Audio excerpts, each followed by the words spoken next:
nous sommes dans un pays où le taux de chômage des jeunes est parmi les plus élevés de notre continent. Et où le chômage d'ailleurs ne frappe pas que les jeunes, mais des familles entières, où certains pères ne sont plus en mesure d'assurer la ration quotidienne dans leur famille, où les mamans sont livrées à elles-mêmes, et les enfants qui pourtant ont fait de bonnes études, obligés justement de se livrer dans la débrouillardise, parfois contre ce qui les abaisse, les avilit et détruisent leur dignité pour survivre. Et j'entends encore des jeunes dire « Oui, mais les parents nous conseillent de voter pour que nous ayons la paix et que cela continue. » Ne vous laissez plus dicter votre conduite par les parents. Vous êtes assez grand pour apprécier l'offre politique qui existe sur notre scène et de vous décider vous-même en conséquence. C'est cela être responsable. C'est de votre avenir dont il est question. Et je voudrais insister sur le fait que lorsque nous disons que le pouvoir est au peuple, ça n'est pas un slogan. C'est une réalité parce que ce pouvoir-là réside dans le bulletin de vote. Il est assez choquant, quelquefois, de constater que des jeunes qui se plaignent, et ils sont nombreux dans ce cas, ne se sont pas inscrits sur les listes électorales. Comment peuvent-ils espérer concrètement changer les choses? C'est par la démocratie, donc par le vote, par les urnes que l'on peut obtenir un changement dans la paix. Et c'est ce que nous disons depuis 6 ans. C'est ce que nous n'avons cessé de marteler parce que c'est la seule offre sincère et responsable dans notre pays. Tous ceux qui vous font croire que c'est par je ne sais quel tour de passe-passe on va obtenir le changement dans notre pays, à mon avis, ne vous disent pas la vérité. C'est croire qu'on peut vous dégager de votre propre responsabilité dans les transformations nécessaires, indispensables au Cameroun de demain, et vous l'apporter sur un plateau. Mais non, le changement dont il est question va passer par vous. Et il n'arrivera par vous que si vous allez voter, que si vous surveillez votre vote, que vous le défendiez en cas de besoin. Je vous exhorte donc à faire vivre la démocratie dans notre pays, à vous donner à vous-même une chance pour demain, en prenant part à ce moment capital de la vie politique de notre pays, qu'est la période électorale, le moment des élections. Et nous n'en sommes plus éloignés aujourd'hui puisque nous sommes à quelques semaines des échéances électorales prévues par la Constitution et les lois de notre pays. La jeunesse sera la clé des élections à venir. Mais ne vous laissez pas dicter votre conduite. Ne laissez pas que votre choix soit décidé par d'autres. Observez chacun. Regardez chaque candidat. Examinez son parcours. Vous avez la chance, vous, les jeunes, de pouvoir accéder à une masse d'informations disponibles sur les réseaux sociaux, mais également dans d'autres supports. Ne vivez pas comme si vous n'étiez pas dans votre monde. Votre monde est un monde d'information. Vous avez la possibilité de vous faire votre propre opinion sur les choses en allant à la recherche de l'information. Et donc, au-delà de tous les discours que certains bien-pensants veulent imposer comme le discours unique de notre pays, faites votre propre opinion en regardant, comme je l'ai dit tout à l'heure, le parcours de chacun des candidats. Qu'est-ce qu'il a fait pour lui-même dans la vie? Qu'est-ce qu'il a fait pour le pays? Qu'est-ce qu'il propose comme offre politique pour demain? C'est-à-dire, en fait, un projet cohérent qui peut permettre au Cameroun de se redresser et à la jeunesse camerounaise de trouver ses repères et de jouer le rôle que l'on attend de lui, une jeunesse pétrie de talent qui a à offrir, mais qui ne peut pas l'offrir parce que le cadre n'est pas là, les conditions ne sont pas réunies. Nous voulons vous offrir ce cadre et ces conditions. Mais surtout, participez au vote. Soyez les acteurs de votre propre destin. Soyez les artisans de la révolution démocratique qui va s'accomplir au Cameroun en octobre prochain. Je vous ai toujours dit, je compte sur vous et vous pouvez me faire confiance parce que jamais je ne vous décevrai, en tout cas, je ne vous laisserai tomber. Bonjour chers frères et sœurs. Là, vous venez d'écouter le professeur Mos Kamto, il s'adressait à la jeunesse en 2018. Vous comprenez que la jeunesse n'est pas un programme de gouvernance. Quand M. Biya est arrivé au pouvoir, il avait 49 ans. Tous les ministres qui sont autour de lui aujourd'hui étaient aussi jeunes. Mais en 42 ans de pouvoir, ils ont sacrifié des jeunes de bout en bout. Aujourd'hui, nous croyons que c'est parce qu'ils sont vieux qu'ils sacrifient les Camerounais, alors que c'est depuis qu'ils sont jeunes qu'ils sacrifient les Camerounais. Du coup, vous devez comprendre que quand on est incompétent, qu'on soit jeune ou vieux, on l'est. C'est la raison pour laquelle, chers frères et sœurs, je vous dis que vous avez besoin de vous appuyer sur des gens compétents. Et ça ne doit pas être des compétences à travers les diplômes, ça doit être des compétences avérées, comme le professeur Mos Kamto. Nous l'avons vu à l'épreuve. Nous savons ce qu'il a pu faire pour lui-même avant d'aspirer aujourd'hui à être président de la République de notre pays. Il a géré des grands dossiers. Nous avons vu des résultats positifs qu'il a pu produire. Chers frères et sœurs, ne vous laissez pas manipuler. Ne cédez pas à l'instrumentalisation du régime de M. Biya et ses affiliés. Parce que très rapidement, ils vont instrumentaliser les jeunes pour qu'ils inondent les réseaux sociaux pour insulter et invectiver. Ne prêtez pas le flanc à ces genres de jeux macabres, chers jeunes Camerounais. Voyez-vous, certains ont étiqueté nos jeunes frères et sœurs de la région du Sud comme des tribalistes. Parce qu'à un certain moment, on les a instrumentalisés, quelques-uns d'eux, pour qu'ils aillent casser les boutiques. Alors que nous savons que ces jeunes-là ont agi parce qu'ils ont été instrumentalisés. Il n'en est rien, ils ne sont pas tribalistes.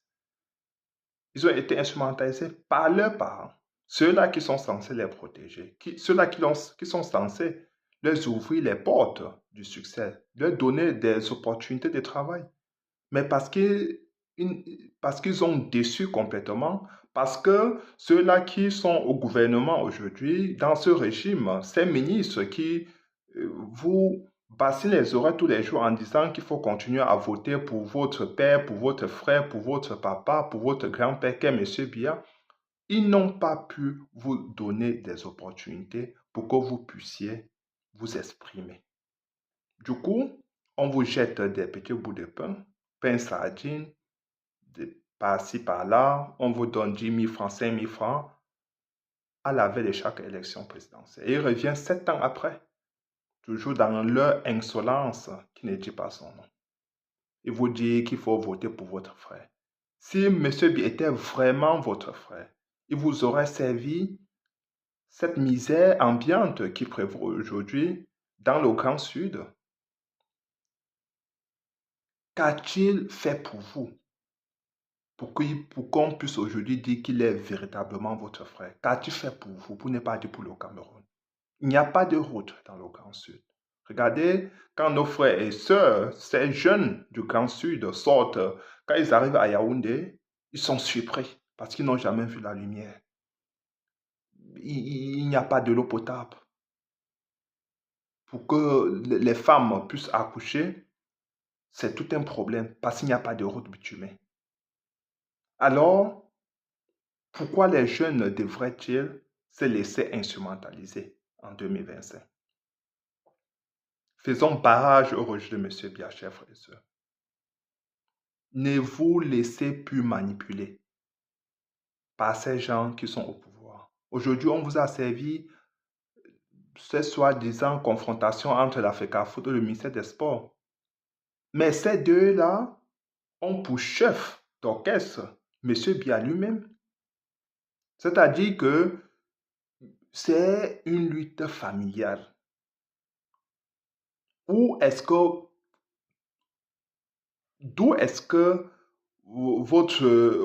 je vais dire que, où est votre intérêt dans tout cela? Où est votre intérêt? Quand vous prenez position, certains sont là pour dire, je suis de la FECAFOOT, je soutiens le ministère des Sports. Mais en quoi est-ce que cette affaire était bénéfique pour vous, chers jeunes Camerounais? Dépensez votre énergie sur ce qui est utile. Vous avez le professeur Mos Kamto, qui est un projet de gouvernance.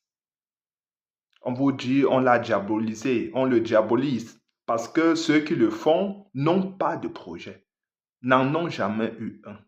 En 42 ans de pouvoir, ils ont gouverné à travers les slogans, les détournements de fonds publics, la corruption généralisée. C'est ainsi que nous nous revoyons aujourd'hui. Les infrastructures ont été réalisées que sur les maquettes. Ils agitent les peurs et les fantasmes en nous disant que si vous votez pour l'opposition Mos Kamto, le pays sera à feu et à sang. Que votre situation sera plus grave, alors qu'il n'en est rien, chers frères et sœurs. Ces gens-là ne vous aiment pas. Si vous aimez, il aurait donné sa chance à la jeunesse, une opportunité de pouvoir avoir une vie digne. Mais ces gens-là ne vous aiment pas, chers frères et sœurs. Ça me fait si mal de voir ces jeunesses perdues aujourd'hui, désœuvrées. Ils sont perdus dans des grands discours. Ils trouvent des gens qui parlent un peu bien, ils se laissent corrompre facilement. Il suffit d'être éloquent pour que ces jeunes-là acceptent ainsi je veux dire, se laissent acheter aussi facilement. Pour que ces gens ils se laissent acheter aussi facilement à travers des discours, des gens qui sont grandiloquents. Mais nous n'avons pas besoin de ça, chers frères et sœurs. Quand vous avez un jeune comme vous qui vous dit qu'il faut faire le tirage au sort pour choisir le président de la République du Cameroun, c'est faire injure à votre intelligence. Vous comprenez qu'il ne mesure même pas la portée des grands défis qui sont devant nous, ni la portée même de ces mots-là. Donc, il ne voit pas qu'aujourd'hui, nous faisons face à des problèmes majeurs, je veux dire des problèmes colossaux tels que le sous-développement, le manque d'eau potable. Nous n'avons pas accès à des produits de première nécessité. La pauvreté est rampante, est galopante dans tous les strates de la société camerounaise.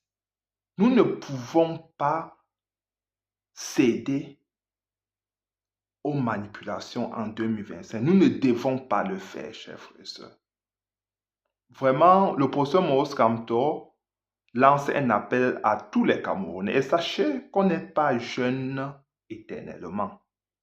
Il dit, c'est après 42 ans que certains se sont regardés devant le miroir, ils se sont rendus compte qu'ils étaient déjà vieux. Je veux dire que, pas qu'ils sont vieux, mais qu'ils n'ont pu, que M. Biya ne les a pas donné leur chance de pouvoir s'exprimer. C'est maintenant ce qui se réveille. Certains se regardent devant le miroir et se rendent compte qu'effectivement, leur moment est passé, qu'ils devraient plutôt se battre pour leurs enfants. C'est ainsi que je dis, chers frères et sœurs, que vous soyez jeunes ou vieux, nous devons nous battre pour la jeunesse camerounaise, nous battre pour des générations à venir. C'est ça toute la différence entre les Blancs et les Noirs. Les Blancs se battent pour que les jeunes générations vivent dans une prospérité, pour qu'ils aient une vie décente. C'est ainsi que vous allez voir les Blancs, ils sont toujours en train d'accumuler les ressources. Ils accumulent les ressources, chers frères et sœurs, parce qu'ils voudraient que la vie des générations à venir soit radieuse. Nous devons faire pareil. Nous ne devons pas, quand nous nous battons, ça ne doit pas être pour nous. Ça doit être pour ceux qui viendront après nous. C'est la raison pour laquelle l'opposition Moïse Kamto se bat. Il se bat et il compte sur les jeunes. Sur les jeunes parce qu'ensemble, nous pouvons faire de grandes choses. Ensemble, nous allons pouvoir développer notre pays. Il ne peut pas faire seul. Ce n'est pas l'affaire d'une communauté. Ce n'est pas l'affaire des jeunes. Ce n'est pas l'affaire des vieux. Ce n'est pas l'affaire des femmes. Ce n'est pas l'affaire des hommes. Ce n'est pas l'affaire des chrétiens. Ce n'est pas l'affaire des musulmans. Ce n'est pas l'affaire des francophones. Ce n'est pas l'affaire des anglophones. C'est l'affaire de l'ensemble du peuple camerounais. Toutes les couches sociales, toutes les composantes de la société camerounaise doivent faire corps autour du procès Moïse Kamto. Si nous le faisons, chers frères et sœurs, je peux vous garantir que nous n'aurons pas besoin de plus de 10 ans pour relancer le développement économique de notre pays. Parce qu'il suffirait de faire des grandes réformes pour redresser notre pays, que ce soit du point de vue économique, politique et même social. Nous allons nous réconcilier avec le procès Moïse Kamto. Chers jeunes frères et sœurs, chers papas, chers mamans, faisons chorus autour du procès Moïse Kamto. Il n'est pas un saint, un messie. Non, il ne peut pas faire seul. Nous allons faire avec lui. Nous allons l'accompagner pour qu'il vienne mettre en place des institutions fortes et laisse ce pays à cette génération pour qu'elle, je veux dire, qu'elle laisse le pays aux jeunes pour qu'ils puissent faire avancer les choses. Parce que ça sera la mission du professeur Moïse Kamto, mettre le Cameroun sur les rails en faisant des grandes réformes institutionnelles pour que nos institutions regagnent de crédibilité, pour que notre justice ne soit plus aux ordres, que notre justice soit libre, pour que finalement notre pays retrouve sa place dans le Conseil des Nations. Pour cela, il faudra relancer la diplomatie de notre pays. Mais nous ne pouvons pas le faire si nous mourons de faim. C'est ainsi que le professeur Moïse Kamto va relancer l'agriculture dans notre pays. Il va redonner le boulot aux jeunes Camerounais avec des centres de métiers. Je vous ai déjà parlé dans la deuxième vidéo. Donc, le professeur Moïse Kamto donnera la chance à tout le monde. Chacun sera utile pour son pays, pour le développement, pour la construction nationale. Ça, c'est le projet de professeur Moïse Kamto. Ne nous laissons pas tromper en 2025. Ne cédons pas aux manipulations. Tous ceux qui viennent nous dire d'utiliser des grands mots, parlant souvent avec éloquence, sont tout simplement là pour nous tromper. Parce qu'ils trouvent leur intérêt dans ce qui nous a été servi pendant 42 ans. Certainement, ils ont des proches ou bien eux-mêmes font partie de cette clique qui a confisqué toutes les institutions de notre pays. Faisons très attention, chers frères et sœurs. Dépensons notre énergie pour des choses utiles pour nous, pour nos enfants. Le professeur Moïse Kamto est là avec un programme chiffré, un programme viable. C'est ce programme qui va finalement permettre au Cameroun de renégocier, que ce soit des contrats dans son partenariat avec les autres pays. Je veux dire, renégocier pour sortir du franc CFA. Nous avons besoin de nous appuyer sur un homme de cet acabit-là. Un homme qui sait qui comprend tous les rouages de fonctionnement des institutions internationales. Parce qu'il comprend les termes des accords qui ont été signés, il comprend en profondeur, dans des subtilités, dans je veux dire, même des accords qui sont complexes. Le professeur Moïse Kamto va déceler. Il veut dire qu'il va rendre cela plus simple. Et il va nous faire sortir de tous ces accords qui nous maintiennent dans un carcan de pauvreté. Nous allons être libres du joug colonial et du joug dictatorial, chers frères, avec le professeur Moïse Kamto. Il comprend les textes internationaux. Il a été dedans durant toute sa carrière professionnelle. Il sait ce qu'il faut faire. Il a un programme chiffré pour donner le travail aux jeunes Camerounais, donner le travail à tout Camerounais d'ailleurs, parce que chacun peut toujours se former à un moment donné de sa vie. Ce n'est pas l'affaire des jeunes, c'est l'affaire de l'ensemble du peuple camerounais. Et il va donner la possibilité à chacun de pouvoir laisser éclore son propre talent, à chacun et à chacune. Ça, c'est le professeur Maurice Kamto. Partageons maximum cette vidéo, chers frères et sœurs, et surtout abonnez-vous. Ciao.